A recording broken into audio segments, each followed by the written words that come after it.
네, 좋은 아침입니다. 오늘도 함께 우리 기도하심으로 피우다 시작하도록 하겠습니다. 하나님 감사합니다. 오늘도 주의 말씀 앞에 우리를 부르시고 이렇게 나와 하나님의 말씀을 묵상함으로 하루를 시작하게 하시니 감사합니다.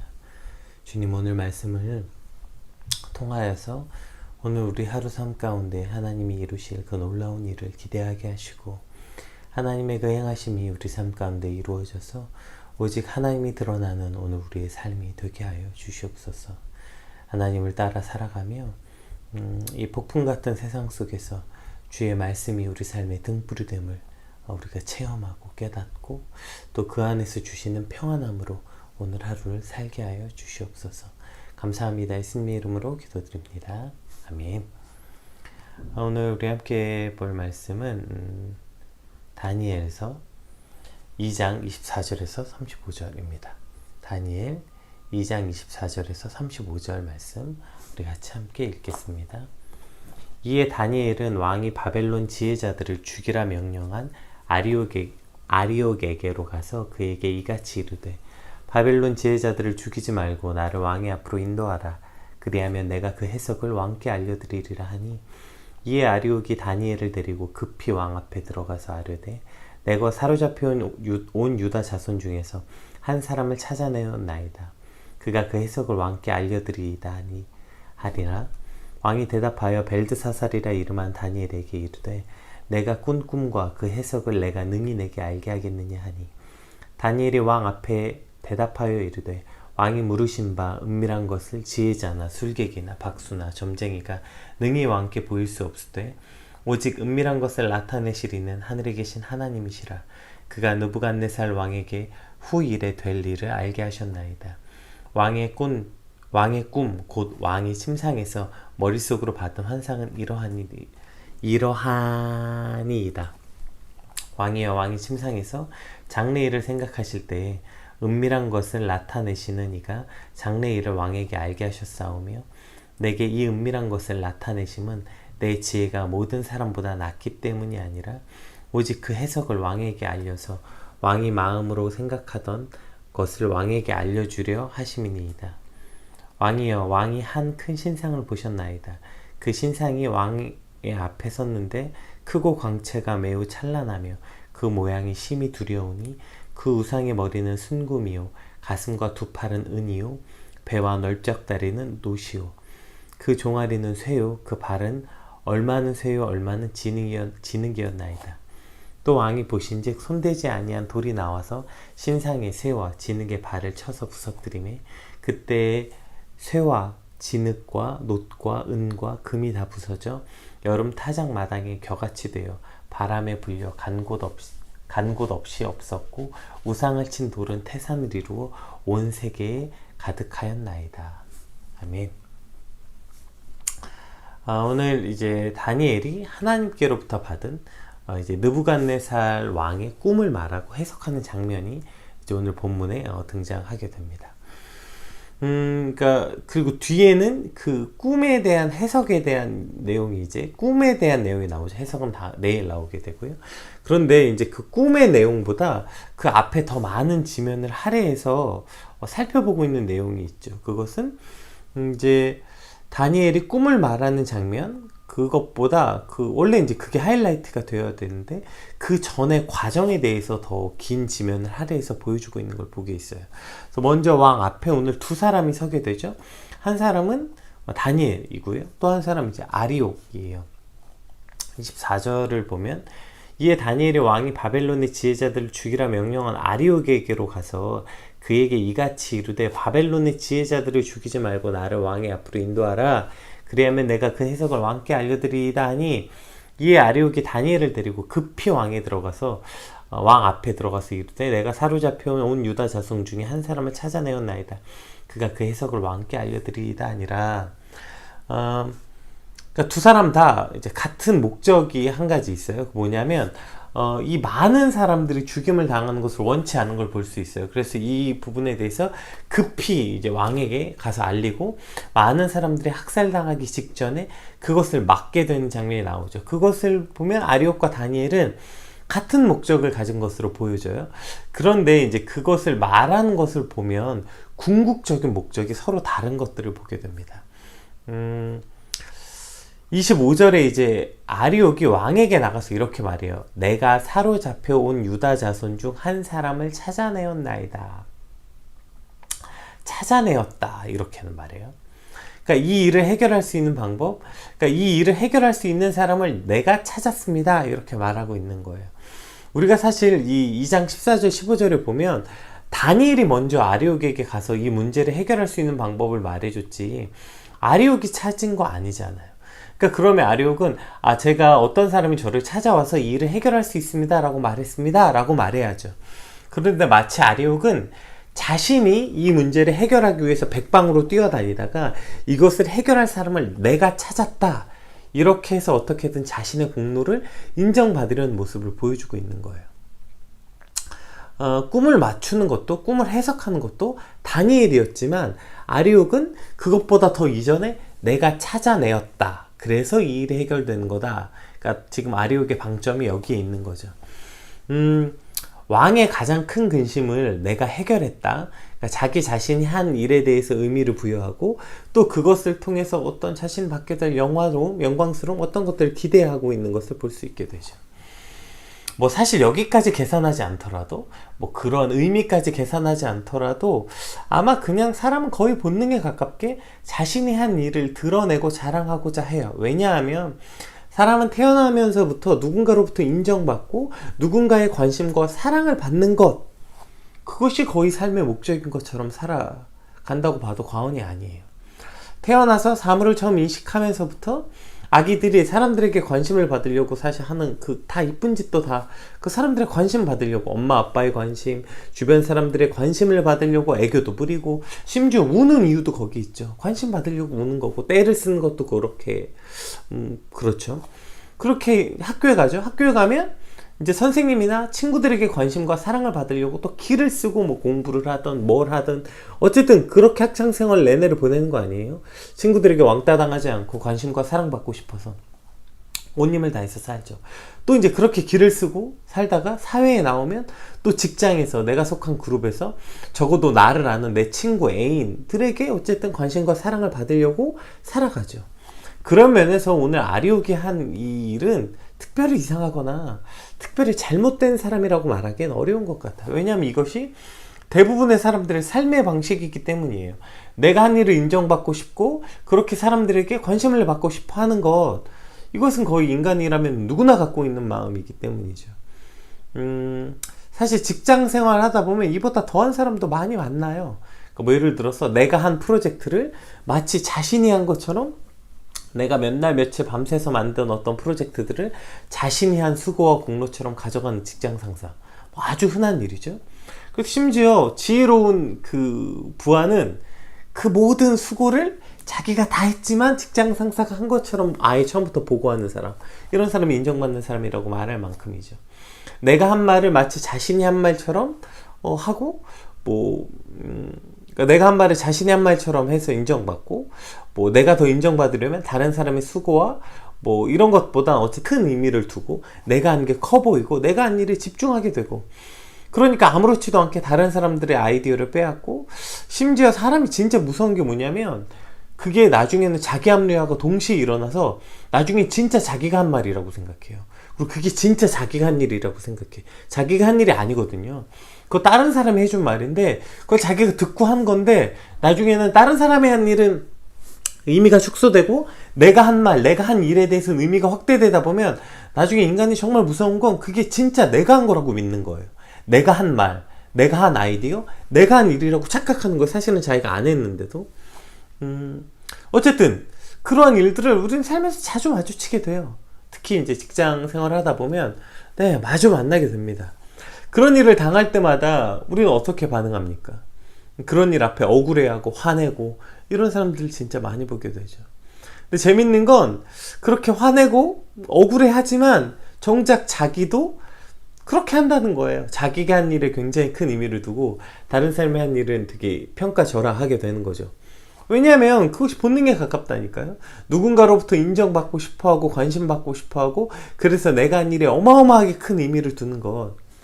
그런데 오늘 다니엘과 아리옥을 보면, 이게 이제 다니엘 입장에서는 아리옥이 자기 면전에서 그렇게 말하잖아요. 내가 찾았나이다 할 때 다니엘이 당신이 언제 찾았어요? 내가 찾아왔죠 라고 말하지 않아요. 성경에는 다니엘은 아예 관심이 없어 보여요. 그러니까 거기에 억울하지도 않고 바로잡을 생각이 없는 정도가 아니라 그냥 아예 관심도 없어 보여요. 왜냐하면 이제 그 앞에 나중에 느부갓네살 왕 앞에서도 관심이 없어 보이거든요. 26절 한번 볼까요? 왕이 대답하여 벨드사살이라 이름한 다니엘에게 이르되 내가 꾼 꿈과 그 해석을 내가 능히 내게 알게 하겠느냐 하니. 자, 왕이 누구예요? 느부갓네살 왕이에요. 근동 지방의 최강의 패권자. 가장 힘을 많이 가졌고 수많은 사람들을 죽이고 끌고 왔던 그 패왕이었고요. 또 자신의 꿈을 해석하지 못한다고 수백 수천의 사람들을 아무렇지도 않게 죽이라고 명령한 잔혹한 왕. 지금 그 왕이 묻고 있는 거예요. 그 힘과 능력을 가졌던 패왕, 잔혹한 왕. 그 왕이 묻는 거예요. 너 진짜 할 수 있어? 그러니까 이건 의심과 기대 모두를 가지고 묻는 말이죠. 이렇게 묻는 거예요. 자, 그렇다면 우리의 대답은 뭘까요? 그 무섭고 잔혹하고 성격이 급한 왕이 너 진짜 할 수 있어? 이렇게 물을 때 우리의 대답은 뭘까요? 네, 왕이요, 그렇습니다. 네, 제가 할 수 있습니다. 이런 게 상식적 대답이잖아요. 근데 다니엘이 이렇게 대답하고 있어요. 다니엘이 왕 앞에 대답하여 이르되 왕이 물으신 바 은밀한 것은 지혜자나 술객이나 박수나 점쟁이가 능히 왕께 보일 수 없으되 오직 은밀한 것을 나타내시리는 하늘에 계신 하나님이시라. 그가 느부갓네살 왕에게 후 일에 될 일을 알게 하셨나이다. 왕의 꿈 곧 왕의 침상에서 머릿속으로 받은 환상은 이러하니이다. 보세요. 왕이 물으신 일, 은밀한 일, 그러니까 아무도 알 수 없는 그 비밀을 누구도 풀 수 없고 오직 하나님만이 하실 수 있다고 말하고 있어요. 왕이 한 말에 즉답을 하지 않은 것만으로도 지금 왕은 분노할 일이에요. 야, 내가 한 말에나 대답해. 내가 언제 지금 하나님 얘기 듣겠어? 왕이 지금 너 알 수 있겠느냐? 라고 물었을 때 네! 라고 즉답하지 않은 것만으로도 지금 충분히 왕의 분노를 살만한데, 느부갓네살이 누구냐고요? 이름에 느부가 들어간다고요. 느보신이 이 나라를 지켰다 라는 이름을 가지고 있던 느부갓네살. 그러니까 이 당시에 바벨론이 섬기고 있는 최고의 신이라고 믿고 있었던 그 신의 아들 느보라는 이름을 갖고 있었던 느부갓네살이라고요. 그러니까 지금 바벨론은 자신들이 섬기고 있는 이 벨이라는 신, 그리고 이 신, 어쨌든 이 모든 신들이 최고라고 믿고 있었다고요. 그래서 다른 나라들 정복했다고 믿고 있는데 고작 자신이 정복한 코딱지만한 유대 땅의 한 포로가 와서 자신이 섬기는 신이 최고라고 말하고 있는 거예요. 그러니까 지금 바벨론 너희들이 섬겼던 그 모든 신들은 하지 못했지만 하나님, 내가 섬기는 그 신이 할 수 있다고 말하는 거예요. 이것은 어떤 면에서 너무 위험한 대답이라서 어리석어 보이기까지 해요. 뭘 그렇게까지 말해. 잘 돌려서 말할 수도 있었는데 적당히 말하면 되지 뭘 그걸 굳이 이런 쓸데없는 말을, 왕이 묻지도 않은 말을 뭐하러 해 라고 할 수도 있겠죠. 다니엘이 원래 담대하고 겁이 없는 사람이라서 그런 걸까요? 그랬을 수도 있어요. 근데 어제 우리가 살펴보았던 것처럼 다니엘 역시 연약한 사람이었어요. 아리옥에게 찾아가서 내가 하겠다고 말하고 나와서 돌아와서 친구들에게 말하고 기도를 부탁하는 모습. 네, 다니엘 마음 가운데도 사실 두렵고 이런 마음들이 있었던 거죠. 그러니까 친구들에게 돌아와서 이 일을 설명하고 기도를 부탁하는 모습들이 다니엘의 모습이었어요. 그러니까 다니엘은 아무렇지 않아서 전혀 조금도 두려움이 없어서가 아니라 지금 패왕이었던 잔혹했던 느부갓네살 왕 앞에서 이렇게 어리석어 보일 만큼 담대한 모습을 보였던 것은, 이것은 다니엘이 가지고 있는 다니엘의 믿음 때문이었어요. 다니엘이 가졌던 믿음이 뭐예요?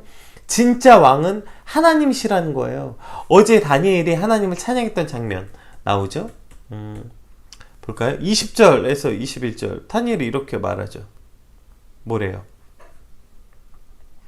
다니엘이 말하여 이르되 영원부터 영원까지 하나님의 이름을 찬송할 것은 지혜와 능력이 그에게 있음이로다. 그는 때와 계절을 바꾸시며 왕들을 패하시고 왕들을 세우시며 지혜자들에게 지혜를 주시고 총명한 자들에게 지식을 주시는도다. 이게 다니엘의 믿음이었어요. 모든 지혜와 능력이 하나님께 있고, 하나님은 계절을 바꾸시고, 그러니까 모든 만물을 다스리시는 분, 그리고 왕을 세우시고 패하시는 분도 하나님이시고, 지혜와 총명의 근원이 하나님이시라는 다니엘의 믿음이 있었던 거예요.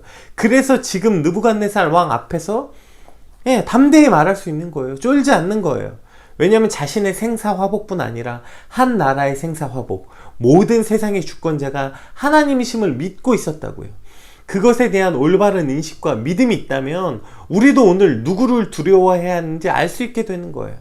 그래서 오늘 다니엘은 이 무서운 느부갓네살 왕, 패왕, 잔혹한 왕 앞에서 조금도 두렵지 않아 할 수 있었던 거예요. 왜냐하면 진짜 두려워해야 될 분이 누군지 정확하게 알고 있었기 때문이죠. 문제는 우리는 이 반대로 살아가지 않냐는 거예요. 당장 눈앞에 있는 직장 상사를 두려워하고, 사장님을 두려워하고, 면접관을 두려워하고, 성공하지 못할까봐 두려워하고, 이 두려움 때문에 진짜 두려워해야 하는 하나님은 안중에도 없고, 오히려 그 사람들을 두려워해서 그 사람들 앞에서 하나님을 무시하는 삶을 살고 있지 않냐는 거죠. 나를 직장에서 잘리게도 하시고 붙이시기도 하고, 나를 직장에서 한직에 밀려나게도 하고, 나를 승진시키시기도 하고, 나를 그 학교에 붙이시기도 하고 떨어뜨리기도 하시는 분, 내 모든 삶을 인도하시는 분이 하나님이시라는 확고한 믿음이 있다면 오늘 우리는 진짜 누구를 두려워해야 하는지 알 수 있게 되는 것입니다. 오늘 다니엘과 같이 오늘 내 삶에 내가 누구 앞에 진짜 두려워해야 되는지, 그래서 누구 앞에 담대할 수 있는지에 대해서 꼭 기억할 수 있게 되는 것이죠. 또 우리는 무엇을 두려워할까요? 아까 얘기했던 것처럼 아리옥이 지금 뭐 때문에 저렇게 말하는 거예요. 왜 내가 찾아내었습니다 이렇게 말해요. 우리는 뭘 두려워해야 되냐면 인정받지 못할까봐, 이것을 두려워하는 거예요. 관심받지 못할까봐, 사랑받지 못할까봐, 우리는 인정받지 못할까봐 두려워요. 그래서 그렇게도 자기가 하는 일에 의미를 두는 거잖아요. 내가 하는 일은 어떻게든 크게 보이고, 내가 하는 일은 어떻게든 더 많은 의미를 두고, 다른 사람이 한 일은 어떻게든 의미를 적게 두고, 다른 사람이 한 일은 평가절하하고, 그렇게 해서 내가 한 일이 무시당할까봐 두려워하고 안달복달해요. 내가 한 일이 어떻게든 더 돋보이지 못할까봐, 내가 한 일이 무시당할까봐 그렇게 오늘 하루를 살고 있는 거죠. 여러분, 다니엘의 대답 속에는요, 조금도 내가 없어요. 내가. 왕이여 내가 할 수 있나이다 이 정도도 없어요. 심지어는 어느 정도도 없냐면 왕이여 하나님이 내게 알려주셨나이다 라는 내게도 없어요. 많은 그리스도인들이 그 돌려가기 아니고 우리는 마치 돌려 자랑하기, 하나님이라는 주어를 써요. 그런데 진짜 하고 싶은 말은 뭐냐면 나를 통해 하셨다, 하나님이 내게 주셨다, 하나님을 앞에 내세웠지만 그 속뜻은 내가 주어예요. 내가. 하나님이 내게 주셨다, 하나님이 나를 통해 하셨다. 내가가 주어져. 우리가 읽은 28절에는 하나님이 하셨다 외에는 아무것도 없어요. 심지어 29절에는 뭐라고 나오냐면 왕이여 왕이 침상에서 장래일을 생각하실 때에 은밀한 것을 나타내시는 이가 장래일을 왕에게 알게 하셨사오매 내가 이 은밀한 것을 나타내심은 내 지혜가 모든 사람보다 낫기 때문이 아니라 오직 그 해석을 왕에게 알려서 왕이 마음으로 생각하던 것을 왕에게 알려주려 하심이니이다. 다니엘은 지금 오히려 자신은 아무것도 아니라고 말하는 거예요. 그냥 하나님이 알려주셨기 때문이지 내가 뭐 다른 사람보다 지혜가 낮거나 뛰어나기 때문이 아니다 이렇게 말하고 있는 거예요. 이게 다니엘이 그냥 겸손함이에요? 다니엘 정말 그런 사람이었나요? 다니엘서 1장 19절 20절 한번 볼게요. 다니엘 1장 19절에서 20절. 왕이 그들과 말하여 보매 무리 중에 다니엘과 하나냐와 미사엘과 아사랴와 같은 자가 없으므로 그들을 왕 앞에 서게 하고 왕이 그들에게 모든 일을 묻는 중에 그 지혜와 총명함이 온 나라 박수와 술객보다 10배나 나은 줄 아니라. 이게 사실은 다니엘의 객관적 평가였어요. 왕이 지금 대화를 해보니까 그 큰 바벨론에서 다니엘과 그 친구들 같이 지혜로운 자가 없는 거예요. 그래서 왕 앞에 그들을 세웠고 그들이 그 나라에 지혜롭다고 말했던 모든 전문가들보다 10배나 나은 줄 알고 있었다. 여기서 말이 10배죠. 그러니까 비교도 되지 않았다는 거예요. 지금 다니엘의 탁월함이, 다니엘의 지혜로움이, 그 총명함이 그 큰 제국이었던 바벨론에 내노라 하는 모든 사람들보다 그냥 비교가 되지 않을 만큼 탁월한 사람이었다는 거예요, 다니엘이. 그럼에도 불구하고 다니엘이 뭐라고 말해요? 자기 자신이 다른 사람보다 지혜롭기 때문이 아니라, 이것은 그냥 다니엘이 어떤 겸양의 말이 아니에요. 스스로를 좀 낮춰 보이려고 하는 말이 아니에요. 이건 다니엘의 믿음이었어요. 다니엘 핵심이 뭐예요? 관심이 없는 거예요. 보세요. 다니엘은 지금 그 무서운 느부갓네살 왕 앞에서도 느부갓네살 왕에게 관심이 없고, 심지어 자기 자신에게도 관심이 없어요. 지금 다니엘의 모든 관심은 하나님께 있는 거예요. 하나님이 이 일을 알게 하셨다고 말하는 거예요. 다니엘의 믿음은 모든 주권이 하나님께 있다고 말하는 확고한 믿음이었어요.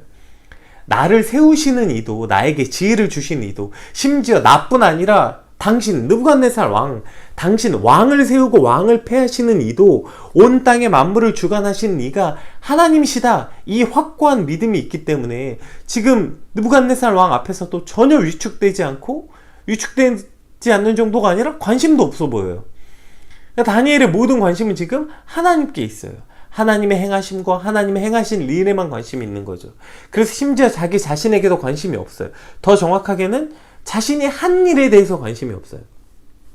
다니엘은 지금 자신이 한 일에 대한 관심이 아니라 하나님이 하신 일에만 관심이 있는 거예요. 그래서 지금 내가 지혜로운 게 아니라 하나님이 그 일을 하게 하셨다, 이렇게 말하고 있는 거죠. 사실 우리가 월요일에 느부갓네살의 모습을 통해서 내가 한 일에 의미를 두는 것이 얼마나 어리석은지 잠시 나누었는데, 오늘 다니엘의 모습은 완전 그 반대의 모습이에요. 오늘 본문에 맨 처음 등장한, 사실 아리옥과 정확하게 대조되는 모습 아니에요? 아리옥은 어땠어요? 느부갓네살 왕이 두려워서 잘못된 명령인 줄 알았지만 그것을 따르고 있다가 또 그 앞에 나가서 내가 해결했다, 내가 찾았다, 이렇게 말하고 인정받고 싶어하는 모습.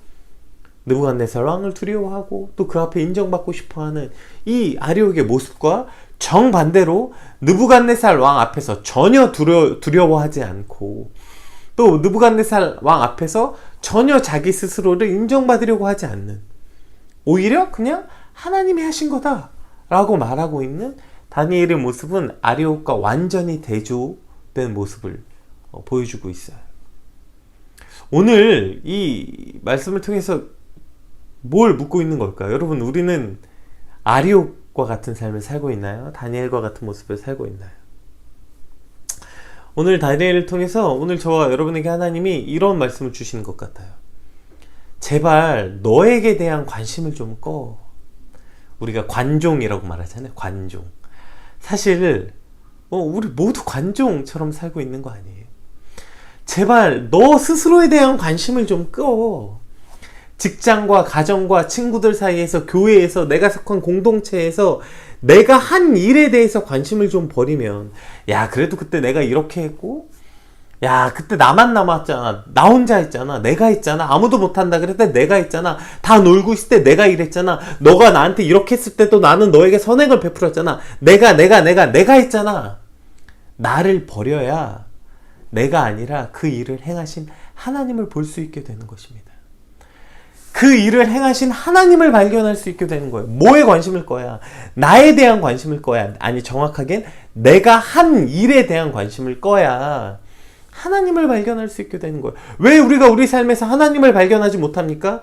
내가 한 일, 내가 할 일, 내가 했다, 이 말 때문이에요. 이 관심 때문에 하나님을 발견할 수 없는 거예요. 두 번째로, 내가 나에 대한 관심을 버릴 때 우리는 내가 속한 가정, 내가 속한 공동체, 내가 속한 교회, 내가 속한 학교, 내가 속한 직장에서 내가 아니라 나만큼이나, 아니 어쩌면 나보다 훨씬 더 오래 참고 훨씬 더 많이 수고한 누군가를 발견하게 되는 거예요.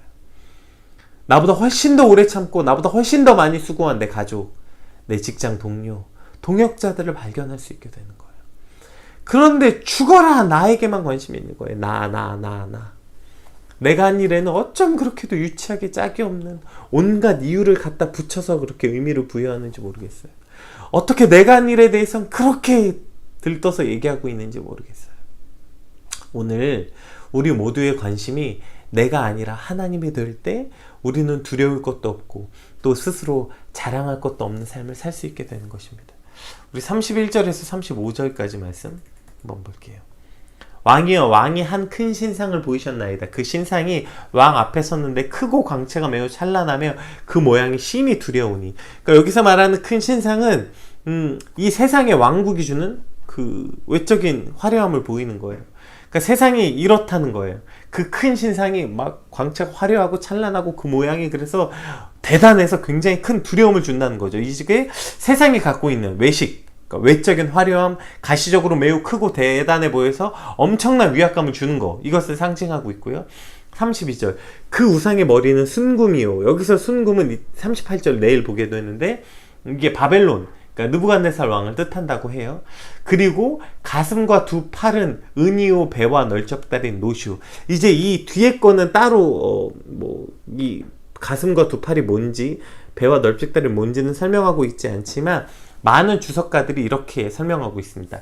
바벨론, 가장 강한 바벨론이 순금으로 표현되어 있고 그 다음에 바벨론을 무너뜨렸던 이 두 팔과 은, 이것은 페르시아 제국을 상징하고요. 그 종아리는 쇠요, 그 발은 얼마는 쇠요, 얼마는 진흙이었나이다. 여기서 말하는 배와 널쩍다리, 놋은 헬라 제국을 상징하고요.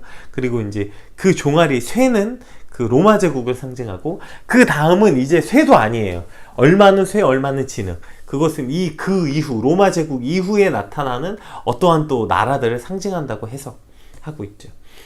또 왕이 보신즉 손대지 아니한 돌이 나와서 신상의 쇠와 진흙의 발을 쳐서 부서뜨리매 그때의 쇠와 진흙과 놋과 은과 금이 다 부서져 여름 타작마당에 겨같이 되어 바람에 불려 간 곳이 없었고 우상을 친 돌은 태산을 이루어 온 세계에 가득하였나이다.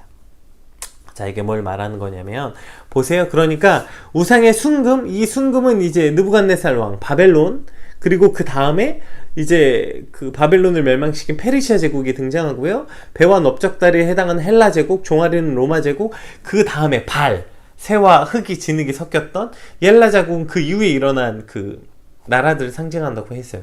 그러니까 큰 역사의 흐름 속에서 결국 엄청나게 화려하고 크고 두려움을 주었지만 순금으로 시작해서 점점 쇠퇴해 가고 있는 세상의 나라들이 아무리 대단해 보이고 막 엄청나게 화려해 보이고 엄청나게 두렵고 커 보이지만 결국엔 점점 쇠퇴해져 가고 있다는 거예요. 모든 세상의 나라들이 엄청나게 화려하고 대단하지만 결국에 작은 돌 하나가 등장해요.